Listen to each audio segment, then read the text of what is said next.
நேயர்கள் அனைவருக்கும் வணக்கம். நமது புதிய உதயம் 91.2 சமுதாய வானொலியில் ஒளிபரப்பான இந்திய சுதந்திர தின சிறப்பு நிகழ்ச்சியின் தொகுப்பினை இந்த பதிவில் கேட்கலாம்.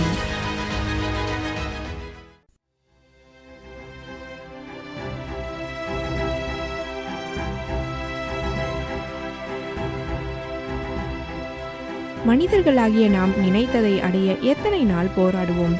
ஒரு நாள், ஒரு வாரம், ஒரு வருஷம், இல்ல 10 வருஷம். ஆனா கிட்டத்தட்ட 150 வருடமா தலைமுறையா போராடின ஒரு வரலாறு தெரியுமா? ஒரு மனிதனுக்கு சுதந்திரம் எவ்வளவு முக்கியமோ அது மாதிரிதான் ஒரு நாட்டுக்கு சுதந்திரம் மிகவும் முக்கியம். உலகத்தோட மிகப்பெரிய குடியரசு நாடான இந்தியாவில தான் நாம வாழ்ந்துட்டு இருக்கோம். ஆனா நம்மளோட தாத்தா பாட்டி, அவங்களோட அம்மா அப்பா எல்லோரும் ஆங்கிலேயரோட ஆட்சி காலத்துல அடிமையா வாழ்ந்துட்டு இருந்திருக்காங்க. தண்ணீர் விட்டா வளர்த்தோம், நீர் விட்டா வளர்த்தோம், கண்ணீரால் இப்பயிரை காத்தோம் என்ற வரிகள் இந்த சுதந்திரம் கிடைக்க நம் தேசம் எவ்வளவு பாடுபட்டிருக்கிறது என்பதை நமக்கு தெரியப்படுத்துது. நாம இன்று சுவாசிக்கிற சுதந்திர காத்துல நம் முன்னோர்களுடைய தியாகம் கலந்திருக்கு. இந்த சுதந்திரம் நம் முன்னோர்களுடைய இரத்தத்தாலும் தியாகத்தாலும் தான் நமக்கு கிடைச்சிருக்கு. உலக சரித்திரத்துல சுதந்திரத்திற்காக 150 ஆண்டு காலம் தொடர்ந்து போராடின நாடு எதுவுமே கிடையாது. அப்பேற்பட்ட ஒரு போராட்டத்தில் தான் உலக மக்கள் தொகையில் 5ல் ஒரு பகுதியாக இருக்கிற இந்தியர்கள் ஈடுபட்டு இருந்திருக்காங்க. தலைமுறையா இந்த போராட்டத்தை நடத்தி இருக்காங்க. உலகத்துக்கே ஒரு எடுத்துக்காட்டா தர்ம யுத்தம் செஞ்சிருக்காங்க. அதோட அதர்மத்தை அகிம்சை வெல்லும் என்கிற தர்ம வாக்கியத்தை நிறைவேற்றி காட்டியிருக்காங்க. இறையாண்மை கொண்ட நாடான இந்தியாவில் சுதந்திரம் என்கிறது பல ஆயிரக்கணக்கான தியாகிகள், புரட்சியாளர்கள் மற்றும் தலைவர்களோட வெற்றின்னு பெருமையா தலை நிமிர்ந்து சொல்லலாம். நாம இன்னைக்கு சுதந்திர காத்த சுவாசிக்கிறதுக்கு முதல் முழு காரணம் தேச தலைவர்களும் போராட்ட வீரர்களும் தான். 3 பக்கம் கடலாலும் 1 பக்கம் நிலத்தாலும் சூழப்பட்ட தீபகற்ப நாடுதான் நம்ம இந்தியா. மேற்கில் பாகிஸ்தான், கிழக்குல வங்காளதேசம், தெற்குல கன்னியாகுமரி, வடக்கில் இமயமலை, மிகப்பெரிய நிலப்பரப்பை கொண்ட நாடு. இந்த காலகட்டத்தில் செல்வ செழிப்பிலும் பசுமையிலும் உலகத்துல இருக்க எல்லா நாடுகளுக்கும் சிம்ம சொப்பனமா இருக்கிறது இந்தியா. அந்த சமயத்துல தென்னிந்தியாவை சேர, சோழ, பாண்டிய மன்னர்கள் ஆட்சி செஞ்சுட்டு இருந்திருக்காங்க. மன்னர் ஆட்சியை தொடர்ந்து இஸ்லாமியர்கள், தில்லி சுல்தான்கள், தக்கான சுல்தான்கள், விஜயநகர பேரரசு, முகலாய பேரரசு, மராட்டிய பேரரசு, துர்ரானி பேரரசு, சீக்கிய பேரரசு பலரும் நம் நாட்டை ஆட்சி செஞ்சிருக்காங்க. நாட்டோட எல்லைகளையும் செல்வாக்குகளையும் விரிவுபடுத்துவதிலேயே தங்களோட கவனத்தை எல்லாம் செலுத்தி இருக்காங்க. பூமியில சொர்க்கம்னு ஒன்று இருந்தால் அது இந்தியாதான்னு முகலாய பேரரசு ஜஹாங்கீர் சொல்லியிருக்காரு. இயற்கை வளங்களும் விலை மதிப்பு மிக்க பல பொருட்களும் இந்தியாவில் இருந்ததால உலகத்துல இருக்க எல்லா பகுதிகளிலிருந்தும் வெளிநாட்டை சேர்ந்தவங்க இந்தியாவை நோக்கி வியாபார போர்வையில் படையெடுத்து வந்திருக்காங்க. இந்தியாவில் இருந்த வாசனை திரவியங்கள், பருத்தி, பட்டு, ஏலக்காய், முத்துக்கள், பட்டை, யானை தந்தம் மாதிரியான வளங்களை கைப்பற்ற வியாபார நோக்கத்துல அந்நியர்கள் அதிக அளவில் வர ஆரம்பிச்சிருக்காங்க. அதுதான் நம்ம பாரத தேசத்திற்கும் மக்களுக்கும் பெரிய ஆபத்தா முடிஞ்சிருக்கு. விஜயநகர பேரரசு காலத்துல நம்ம இந்தியாவுக்கு கடல் வழியா முதலில் வந்தவர் தான் வாஸ்கோடகாமா. போர்ச்சுகீசியரான வாஸ்கோடகாமா தான் இந்தியாவுக்கு கடல் வழி மார்க்கத்தை கண்டுபிடிச்சாரு. அவரோட வருகையை தொடர்ந்து இந்தியாவில் உணவுக்கு சுவை சேர்க்கிற கறி மசாலா பொருட்கள் இருக்கிறத தெரிஞ்சுக்கிறாங்க ஐரோப்பியர்கள். அதை தங்களோட நாடுகளுக்கு கொண்டு போய் வியாபாரம் செய்ய நினைச்சு கோழிக்கோடு துறைமுகத்திற்கு 1498ஆம் ஆண்டு வந்திறங்குறாங்க. போர்ச்சுகீசியரை தொடர்ந்து 1595ஆம் ஆண்டு டச்சுக்காரர்கள் பழவேற்காடு பகுதிக்கு வராங்க. 1608ஆம் ஆண்டு பிரிட்டிஷ்காரர்கள் சூரத்துக்கும், 1616ஆம் ஆண்டு டேனிஷ்காரர்கள் தரங்கம்பாடிக்கும், 1664ஆம் ஆண்டு பிரெஞ்சுக்காரர்கள் பாண்டிச்சேரிக்கும் வராங்க. வந்தாரை வாழ வைக்கும் நாடு எங்கள் நாடு என்ற பெருமைக்கேத்த மாதிரி நம்ம நாடு அவங்களையும் வரவேற்குது. 1600ஆம் ஆண்டு இந்திய துணை கண்டத்துல வணிகம் செய்யற நோக்கத்துல பிரிட்டிஷ் வியாபாரிகளால லண்டன் கிழக்கிந்திய தேசிய கம்பெனி நிறுவப்பட்டிருக்கு. 1611ஆம் ஆண்டு ஆந்திராவோட மசூலிப்பட்டினத்திலும் 1612ல் குஜராத்தின் சூரத்திலும் இவங்க தங்களோட முகாமை அமைச்சிருக்காங்க. பருத்தி, தேநீர், இண்டிகோ, நறுமணப் பொருட்கள், இந்தியாவுடைய விலை உயர்ந்த சரக்குகள் எல்லாம் லண்டன் சந்தைகள் வழியா உலகம் முழுக்க அனுப்பி வியாபாரத்தை பெருக்குறாங்க. இதனால லாபம் அதிகமா கிடைச்சிருக்கு. லாபம் அதிகமாக இந்தியா மீதான அவர்களோட பிடியும் இறுக்கமாகுது. இவங்க மட்டும் இல்லாம மற்ற ஐரோப்பிய நாடுகளான போர்ச்சுகீஸ், டச், டேனிஷ், பிரெஞ்சு நாடுகளும் இதே நோக்கத்தோட தான் இந்தியாவில் இருந்திருக்காங்க. இந்தியாவோட வளங்களை சுரண்டுறதுல இந்த நாடுகள் தங்களுக்குள்ளேயே கடுமையான போட்டிகளும் போட்டிருக்காங்க. ஒரு நாடு மற்ற நாடுகளோட கப்பல்களை கவிழ்க்கவும் தாக்கவும் ஆரம்பிக்கிறாங்க. அதனால போட்டியும் சண்டையும் தீவிரமாகுது. இந்த போட்டியில் முதல்ல சுதாரிக்கிற பிரிட்டிஷ் கிழக்கிந்திய கம்பெனி 1615 அப்ப மன்னராய் இருந்த முதலாம் ஜேம்ஸ் உத்தரவுப்படி சர் தாமஸ் ரோவர் முகலாய பேரரசர் ஜஹான் கிட்ட அனுப்பி சூரத்தில் இருக்கிற முகாமை தொழிற்சாலையா மாத்திக்கவும் மற்ற பகுதிகளில் இன்னும் தொழிற்சாலைகளை அமைக்கவும் அனுமதி கேட்கிறாங்க. 2 வருஷத்துல ஜஹாங்கீர் இதுக்கு அனுமதி கொடுத்திருக்காரு. 1623 பிரிட்டிஷ் கிழக்கிந்திய கம்பெனி சூரத், அகமதாபாத், ஆக்ரா, மசூலிப்பட்டினம் பகுதிகளில் தொழிற்சாலைகளை நிறுவியிருக்காங்க. இருக்க இடம் கொடுத்தவனோட மடத்தை பிடுங்குற கதையா சூரத்தில் இருந்த தொழிற்சாலைய அனுமதி இல்லாம விரிவுபடுத்த ஆரம்பிக்குது கிழக்கிந்திய கம்பெனி. இதனால கம்பெனி தலைவர்களை முகலாய பேரரசு சேர்ந்த உள்ளூர் அதிகாரிகள் சிறைப்பிடிக்கிறாங்க. இதனால கம்பெனிக்காரங்க முகலாய சொத்துக்களை மறைமுகமா சேதப்படுத்துறாங்க. 1668 பம்பாயில இன்னொரு தொழிற்சாலையை தொடங்குது கிழக்கிந்திய கம்பெனி. அதுதான் கம்பெனியோட தலைமையகமா செயல்பட்டு இருக்கு. 1670 பிரிட்டிஷ் பேரரசர் 2ஆம் சார்லஸ் வெளிநாடுகளில் போர்கள் நடத்துறதுக்கும் அந்த நாடுகளை காலனிகளாக மாத்துறதுக்கும் கிழக்கிந்திய கம்பெனிக்கு அனுமதி அளிக்கிறாரு. அதோட சுதந்திரமா ஆட்சி செய்யவும், தனியா அவர்களுக்கு நாணயங்களை வெளியிடவும், கோட்டைகளை ஏற்படுத்திக்கவும், படைகளை வச்சுக்கவும், கூட்டணியை ஏற்படுத்தவும் அனுமதி வழங்குறாரு.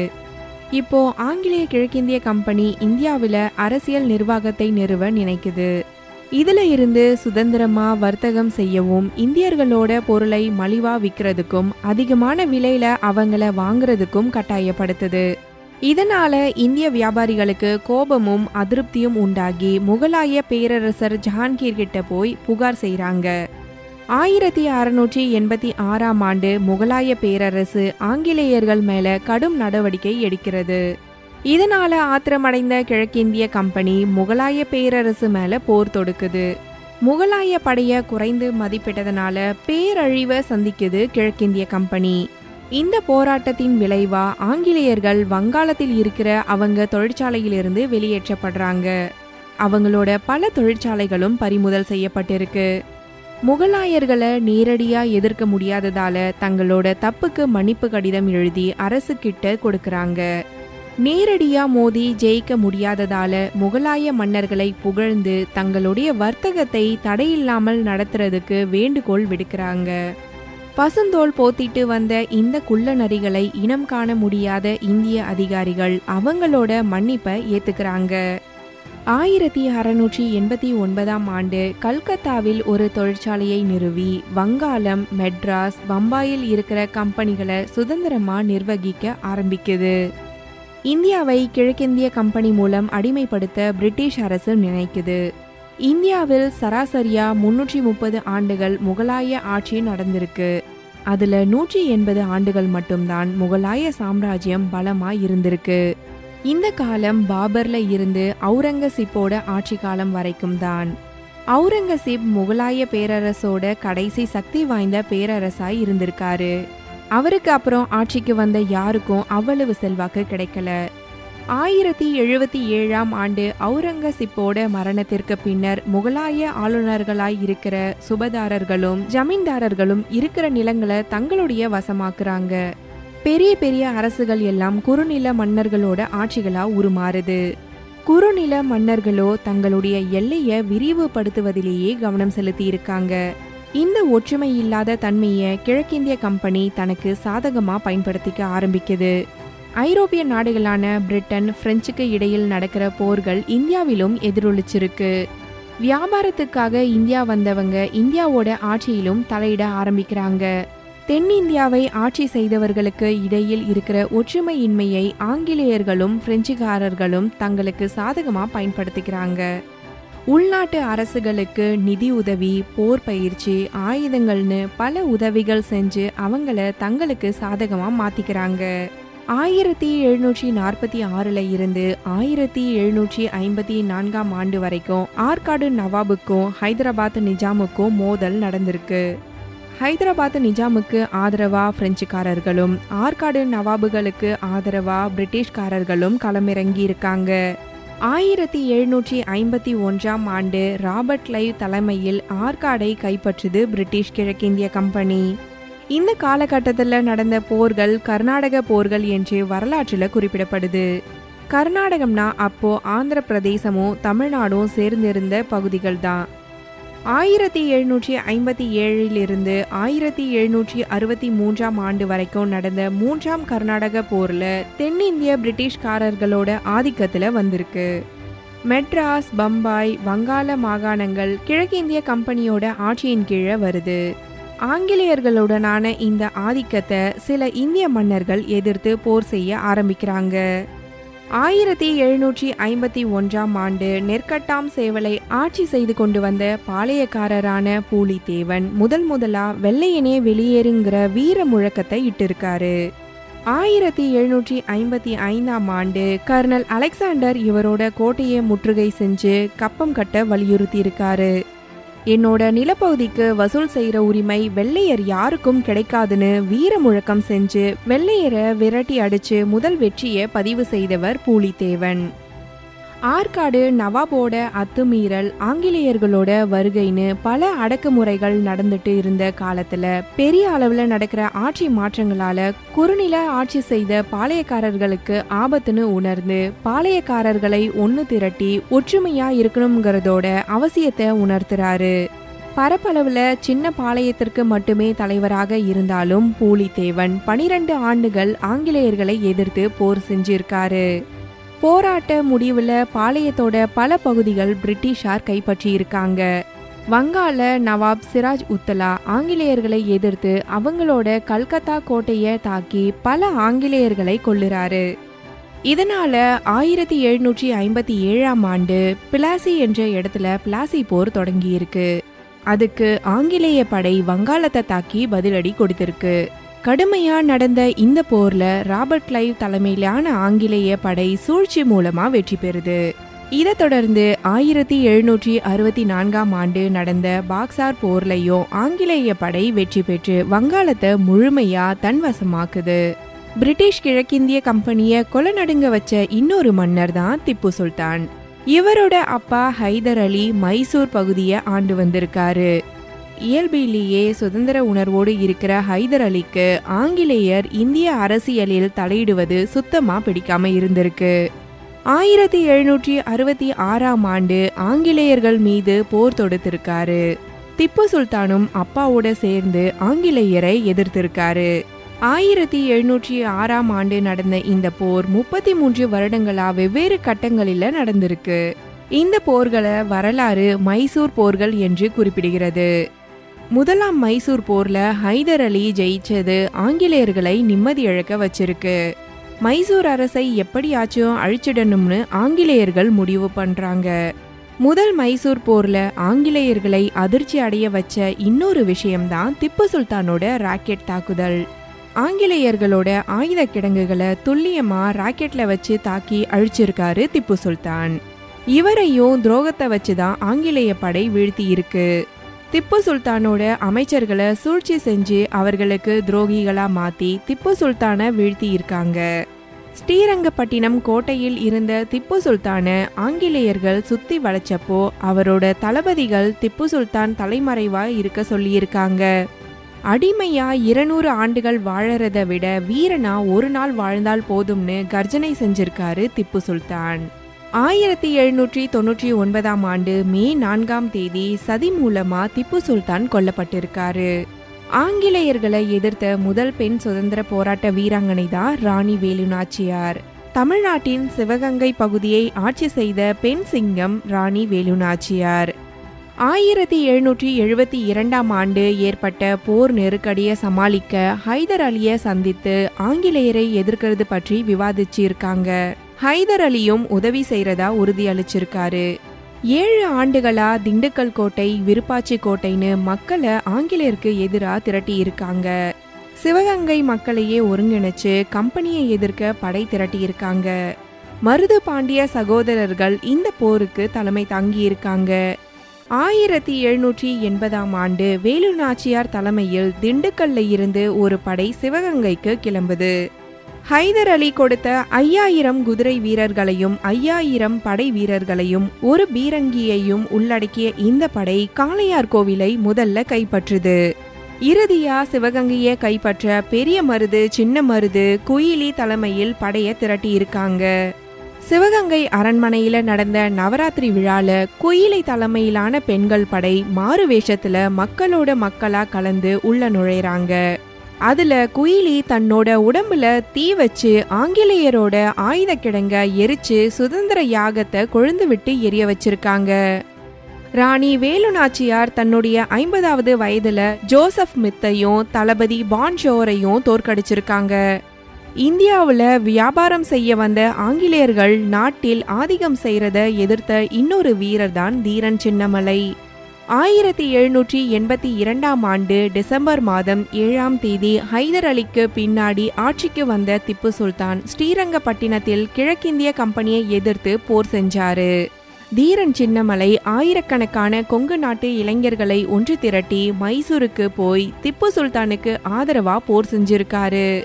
திப்பு சுல்தான் போர்ல வீரமரணம் அடைந்த பின்னர் சின்னமலை கொங்கு நாட்டுக்கு வந்து அரசலூர்ல ஓடாநிலை கோட்டை கட்டி போருக்கு தன்னை தயார்படுத்திக்கிறாரு. வீரர்களை ஒன்று திரட்டி பயிற்சியும் கொடுத்திருக்காரு. அத்தோடு ஆயுதங்களையும் தயாரிக்கிறாரு. ஓடாநிலையில் பிரெஞ்சுக்காரர்களோட வழிமுறையில் பீரங்கிகளும் தயாரிக்கிறாரு. கொங்கு பாளையக்காரர்களை ஒன்று திரட்டி போராளிகள் தலைமையில் 1800ஆம் ஆண்டு கோவை கோட்டையை தகர்த்து அங்கு இருந்த லெப்டினன்ட் கர்னல் காஸ்டின் கம்பெனியின் 5வது பட்டாலியனை அழிக்க திட்டமிடுறாரு. திட்டமிட்ட குறிப்பிட்ட நாளுக்கு முந்தின நாளே முன்னறிவிப்பு இல்லாம சிலர் தாக்குதல்ல ஈடுபட்டதால கோவை புரட்சி தோல்வியில முடிஞ்சிருக்கு. சாதி வேறுபாடு இல்லாம எல்லா சமயத்தை சேர்ந்தவங்களும் இந்த கூட்டணிகள்ல இருந்திருக்காங்க. 1801ஆம் ஆண்டு, 1802ஆம் ஆண்டு, 1840ஆம் ஆண்டு இந்த 3 ஆண்டுகள்லயும் நடந்த போர்ல தீரன் சின்னமலை ஆங்கிலேயர்களை ஜெயிச்சிருக்காரு. போர்ல தீரன் சின்னமலைய ஜெயிக்க முடியாதுன்னு தெரிஞ்சுக்கிற பிரிட்டிஷார் வழக்கம் போல சூழ்ச்சி செஞ்சு அவரை கைது பண்ணுது. சங்ககிரி கோட்டையில போலி விசாரணை நடத்தி 1805ஆம் ஆண்டு அவரை தூக்கிலிட்டு இருக்கு. 1785ஆம் ஆண்டுல இருந்து 1801ஆம் ஆண்டு வரைக்கும் ஆங்கிலேயர்களை எதிர்த்து ஆயுதம் ஏந்தி போராடின வீரர்கள் சிவகங்கை சீமை காளையார் கோவிலை சேர்ந்த மருது பாண்டியர், பெரிய மருது, சின்ன மருதுன்னு இவங்க 2 பேரும் ஆங்கிலேயருக்கு எதிராக போராடின எல்லா குழுக்களையும் ஒருங்கிணைக்க முயற்சி செஞ்சிருக்காங்க. அதனால ஆங்கிலேயர்களோட கோபத்துக்கு ஆளாகிற மருது பாண்டியர்கள் 1801ஆம் ஆண்டு அக்டோபர் மாதம் 24ஆம் தேதி திருப்பூரில் தூக்கிலிடப்பட்டிருக்காங்க. தமிழகத்தில் ஆங்கிலேயர்களை எதிர்த்து போராடின 18ஆம் நூற்றாண்டை சேர்ந்த வீரபாண்டிய கட்டபொம்மனோட வீரம் சின்ன குழந்தைகளுக்கும் தெரியும். கிழக்கிந்திய கம்பெனி வரி வசூல் செய்ய ஆணையிட்டப்போ வரி செலுத்த முடியாதுன்னு கர்ஜனை செஞ்சவர் தான் வீரபாண்டிய கட்டபொம்மன். 1799ஆம் ஆண்டு புதுக்கோட்டை மன்னர் விஜய ரகுநாத தொண்டைமானார் காட்டி கொடுக்கப்பட்டு கைது செய்யப்பட்டிருக்காரு. அக்டோபர் மாதம் 16ஆம் தேதி கயத்தாறு என்ற இடத்துல தூக்கிலிடப்பட்டிருக்காரு. வேலூர் கோட்டையில் 1806ஆம் ஆண்டு இந்திய படைகள் ஐரோப்பிய உடைகளை தான் அணியணும்னு, நாமம் பட்டை மாதிரியான மத சின்னங்களை அணியக்கூடாதுன்னு, இஸ்லாமியர்களா இருக்கிறவங்க தாடி வச்சுக்க கூடாதுன்னு கிழக்கிந்திய கம்பெனி உத்தரவு போட்டிருக்கு. தங்களை கிறிஸ்தவர்களா மதம் மாற்றதான் இந்த உத்தரவு போட்டதா நினைக்கிற சிப்பாய்கள் கிளர்ந்து எழுந்து போராட்டத்தில் குதிக்கிறாங்க. இதுல 100க்கும் அதிகமான ஆங்கிலேயர்கள் கொல்லப்பட்டிருக்காங்க. இந்த போராட்டம் வேலூர் புரட்சின்னு வரலாற்றுல குறிப்பிடப்பட்டிருக்கு. விடுதலை யாகத்துல இந்தியா முழுக்க பல கிளர்ச்சிகள் நடந்திருக்கு. இதுக்கெல்லாம் மத்தியில நடந்த ஒரு போர் இந்திய வரலாறுல திருப்பு முனையா அமைஞ்சிருக்கு. புகஞ்சுக்கிட்டே இருந்த அதிருப்தியுடனான நெருப்பு பாரத போர்ல கிளம்பி இருக்கு. 1857 பரப்பூரில் 9வது நேட்டிவ் இன்ஃபென்ட்ரிய சேர்ந்த மங்கள் பாண்டேயோட குரல் ஓங்கிக்கிட்டு இருக்கு. ஆங்கிலேய அதிகாரிகளை தாக்குன அவரோட வாள்ல இருந்துதான் சுதந்திரத்துக்கான புரட்சியுடனான முதல் துளி ரத்தம் இந்திய மண்ணுல விழுந்திருக்கு. 1857 மே மாதம் 11 ஒரே ராத்திரியில் 40 மைல்களை கடந்து சில நூறு சிப்பாய்கள் டெல்லியை கைப்பற்றினதும் எண்ணி 20 நாட்களில் இந்துஸ்தான் படைத்தளங்கள்ல கழகங்கள் வெடிச்சதும் அடுத்த ஓரிரு வாரங்கள்ல பொதுமக்கள் கிளர்ந்தெழுந்து புரட்சிக்கு உரமூட்டியதும் யாருமே எதிர்பார்த்திராத இந்திய வரலாற்றோட திருப்பங்களாகும். ஒழுக்கமான அடிமைகளாய் இருந்த இந்தியர்கள் எப்படி கிளர்ந்தெழுந்தாங்கன்னு ஆங்கிலேயர்களால் புரிஞ்சுக்க முடியல. இந்தியர்கள் தான் நம்மளை இப்படி தாக்குறாங்களான்னு நம்பவும் முடியல, நம்பாம இருக்கவும் முடியல. இந்த போர் 2½ ஆண்டு காலம் எழுச்சியோடு நடந்திருக்கு. இந்தியாவோட நீண்ட வரலாற குறுக்க வெட்டினா எலும்பு, நரம்பு, சதை, தோல், ரத்தம், சாதி, சமயம், காலனித்துவம், நவீனத்துவம்னு எல்லா கூறுகளும் ஒரே சமயத்தில் தென்படுற ஒரே இடமா 1857 காட்சி தந்திருக்கு. அதனாலதான் இத முதல் இந்திய சுதந்திர போர் வரலாறுன்னு அறிஞர்கள் சொல்றாங்க. இது வெறும் சிப்பாய்கள் மட்டும் சம்பந்தப்பட்ட எழுச்சி கிடையாது. ஏழை எளிய விவசாயிகளும் குடியானவங்களும் பொதுமக்களும் தன்னெழுச்சியா கலந்துகிட்ட மாபெரும் மக்கள் புரட்சி. மங்கள் பாண்டே தொடங்கி இந்த எழுச்சியோட நாயகர்கள் ஒவ்வொருத்தருமே நமக்கு உத்வேகம் அளிக்கக்கூடியவர்களா இருந்திருக்காங்க. பாபு குன்வர் சிங்கின் வீரம், நானா சாஹிப்பின் தந்திரம், ஜாவ்லா பிரசாத்தின் தீரம், ஜான்சி ராணி லக்ஷ்மிபாயின் போர்த்திடம்னு இவங்க எல்லோருமே இந்த எழுச்சியை ஏந்தி பிடிச்சிருக்காங்க. 1,60,000 மைல் பரப்பளவுக்கு தனி ஒரு மனிதனா ஆங்கிலேயர் படைய தன்னோட கொரில்லா போர் முறையில அழிச்சு இருக்காரு தாந்தியா தோப்பே. 1857 ஏப்ரல் மாதம் 7 அவரை காட்டி கொடுக்கப்பட்டு கைது செய்யப்பட்டதுதான் பெருமூச்சு விட்டாங்க ஆங்கிலேயர்கள். இதோட இந்த எழுச்சி முடிவுக்கு வருது. 1,00,000 சிப்பாய்களும் 1,00,000 மக்களும் இந்த போர்ல இருந்திருக்காங்க. 1858 குவாலியரில் நடந்த போரில் ஜான்சி ராணி லக்ஷ்மிபாய் கொல்லப்பட்டாங்க. ஏறக்குறைய இந்த போரோட கிழக்கிந்திய கம்பெனியோட கதை இந்தியாவில் முடிவுக்கு வருது. ஆங்கிலேய முடியரசன் நேரடி ஆட்சி இந்தியாவில் அமலுக்கு வருது. 1877 விக்டோரியா மகாராணி இந்தியாவோட ஆட்சி பொறுப்பை எடுத்துக்கிறாங்க. பால கங்காதர திலகரோட சுயராஜ்யம் எமது பிறப்புரிமை என்கிற கோஷம் நாடு முழுக்க பரவுது. விவேகானந்தர், லாலா லஜபதி ராய், விபின் சந்திரபால், வ.உ. சிதம்பரம் பிள்ளை, பாரதியார், அரவிந்தர், சுப்பிரமணிய சிவா, பஹீம் சந்திர சட்டார்ஜி, ரவீந்திரநாத் தாகூர், தாதாபாய் நவ்ரோஜி, வாஞ்சிநாதன், திருப்பூர் குமரன் இவங்களோட பேச்சும் எழுத்தும் செயலும் வீரமும் மக்கள் கிட்ட சுதந்திர உணர்வை அதிகரிக்க செய்யுது. 1905 நடந்த வங்காள பிரிவினை மக்களை அதிர்ச்சியில் ஆழ்த்துது. ஆங்கிலேயருக்கு எதிரான போராட்டத்திற்கும் இது வழிவகுத்தது. தென்னாப்பிரிக்காவில் நிறவெறி எதிர்ப்பு இயக்கத்தோட தலைவராய் இருந்த காந்தி இந்தியாவுக்கு வராரு. கோபாலகிருஷ்ண கோகுலே, ரவீந்திரநாத் தாகூர் இவர்களை சந்திச்சு இந்திய தேசிய காங்கிரஸ்ல இணைஞ்சிருக்காரு. ஆங்கிலேயர்களுக்கு எதிரா சத்தியாகிரகம் என்கிற வன்முறை இல்லாத அஹிம்சை வழி போராட்டத்தை கையில எடுக்கிறாரு. ஆங்கிலேயருக்கு எதிராக செயல்படுறவங்களை விசாரணை செய்யாம 2 வருஷம் வரைக்கும் சிறையில அடைக்கிற ரவுலட் சட்டத்தை கொண்டு வருது பிரிட்டிஷ் அரசு.